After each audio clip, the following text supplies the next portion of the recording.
Hi, everybody. Welcome and welcome back. My name is Kimiko Sumi, and today I am going to do a story time with just my voice. And this centers around people who dox people offline. Okay.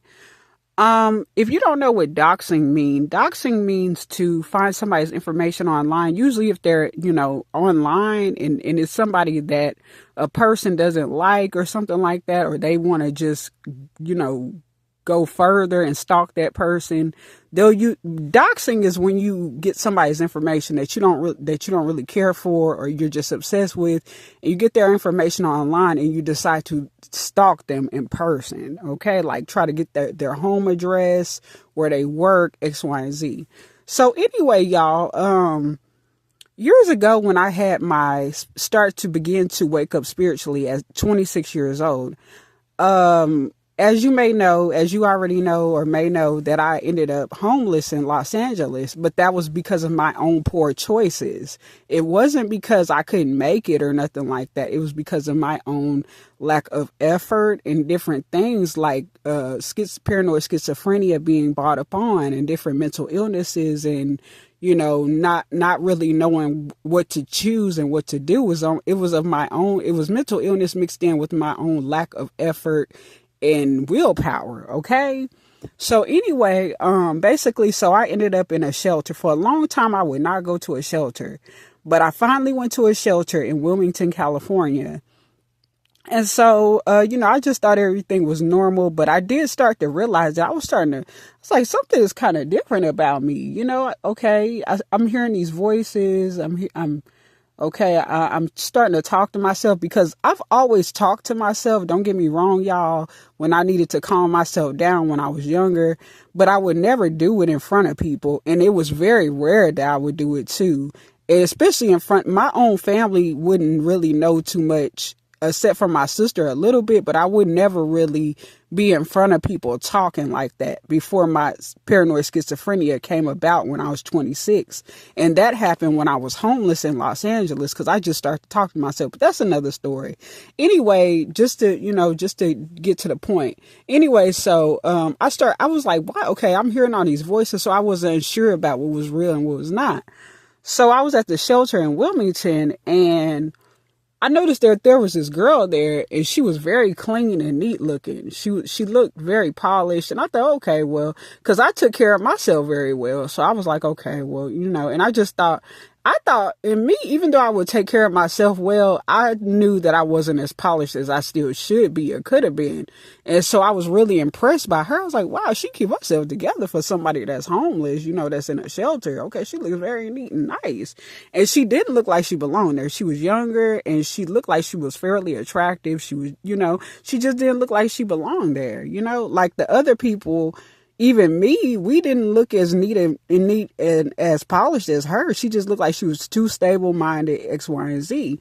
So anyway, I remember one morning, I think I had a vision maybe that morning, or maybe even the night before or the day before, but I had a vision, and I saw this girl going in my locker, and she was like kind of like going through. I saw her with her blue shirt on that kind of reminded me of a Walmart shirt, but it was like a makeshift looking Walmart shirt, what it seemed to be to me, because it was very bright blue like a Walmart shirt, but it wasn't actually a Walmart shirt. But it was kind of like a collar shirt, but that's neither here nor there. But I just saw it in my vision in my head.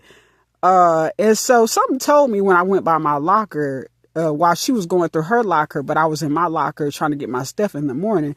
Something told me, oh yeah, I know you went. No. I think she spoke to me first while she was going through her locker. And then I was like, something just told me to say something. I said, I know you be going through my locker.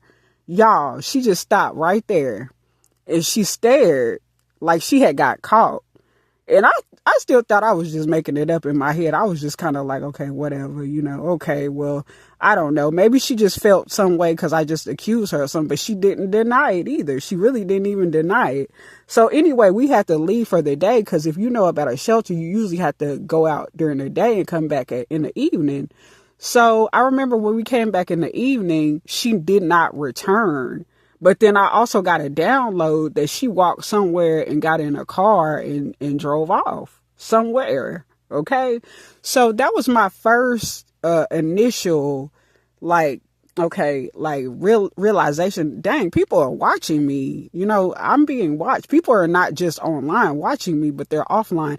And a part of it too is the fact that I used to give out my location too, because I was just too honest online, and I shouldn't do that, and you should not do that. Never give nobody your location online or anything like that. Never really, if they find your information somehow online, that's one thing, because a lot of people, they can keep their location and their stuff really private, but some people still just know how to dox people anyway. But if you can help it, don't help these people online. Don't help them offline, online, nothing. Be very vague, be as vague as possible. And I have learned that even more recently, even though people will warn me. But anyway, so I noticed another time when I was at the library one day in San Pedro, there was this girl, and I was just getting these vibes like, why is it that it's like this strong negative vibe from this woman? Like, she just pulled up in front of the library and she just parked her car, and it was like, I was getting like, is she trying to be a vlogger? Like, she just seemed very mediocre though, y'all. She didn't seem like she was really stand out, but because she was like kind of average looking. I'm not going to say she was unattractive, but she wouldn't really stand out. And even as a vlogger, I couldn't really see her standing out, even though I could tell she had money, because San Pedro, if you know about San Pedro, especially the black people there, they usually have some money. They do. Just like my my family friend, he stayed there too. But that's another story that it has a lot to do with my schizophrenia, why I left on my own terms.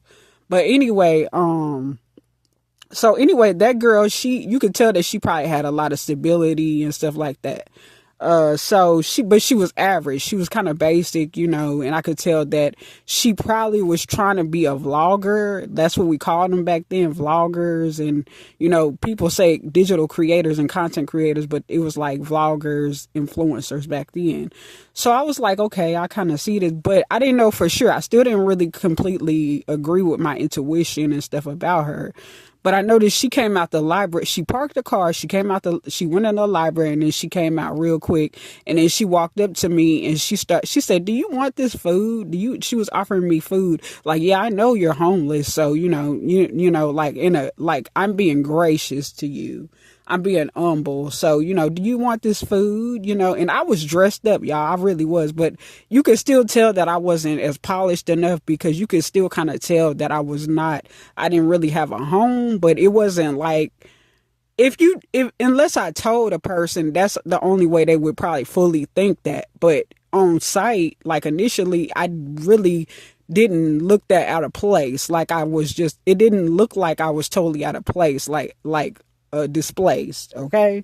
So it was mainly, I could tell that maybe she had saw me online, and then she knew to follow me offline, and that was her way to kind of get a dig and kind of sneak diss me as sneak attack, because I could feel her vibrations. They were off. It was like, I'm deliberately here just to sneak diss you, to humble you even more. And that's what people do. It's a lot of really nasty acting people in this world, very mean, okay, and cutthroat and disrespectful, okay. So that's what they do. Now, I didn't call her out. I actually declined her offer for food. I said, no, thank you. And she went on. And I guess that was the last time I seen her. I don't remember ever seeing her again. But then another time, I remember I was on a Greyhound bus coming back home to Dallas.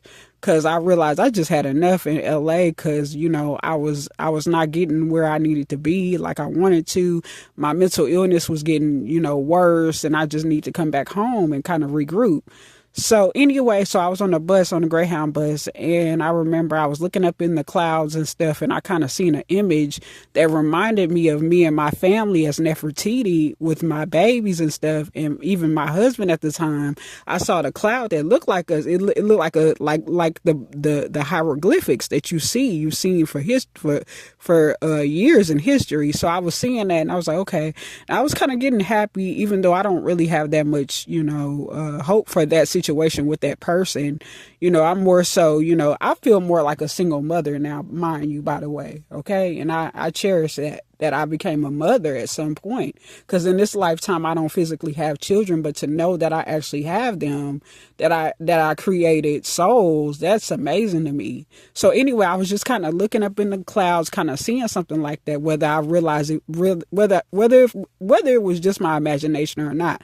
That's what I saw in the clouds as I was on the Greyhound. So all of a sudden, I started hearing somebody in the background, "Hey, y'all, look at what she posted online, on her Twitter." So this person sounded like a guy. He was going around the bus showing people like my Twitter and shit like that, or whatever the fuck I had posted, and was saying what I had posted. And the thing about it, though, I had accidentally liked that post, y'all. And it was shared by somebody else on my timeline, and I accidentally liked it, because that's back then when you could see people's likes. But I quickly unliked it because it wasn't something that I wanted to see. So, I quickly unliked it, but I knew what he was talking about because I seen the picture and stuff. So anyway, so he was going to different people, and I never actually got to see, like exactly, what he looked like, because we was in the dark, but I knew what he was doing. So he was going to everybody on the bus. So all of a sudden I started to get into arguments with different people on the bus. Like, I didn't really give a fuck about what the fuck he had going on, because at that point I had been through so much, and I still been through so much, that I don't give a fuck about what nobody think about me like that no more.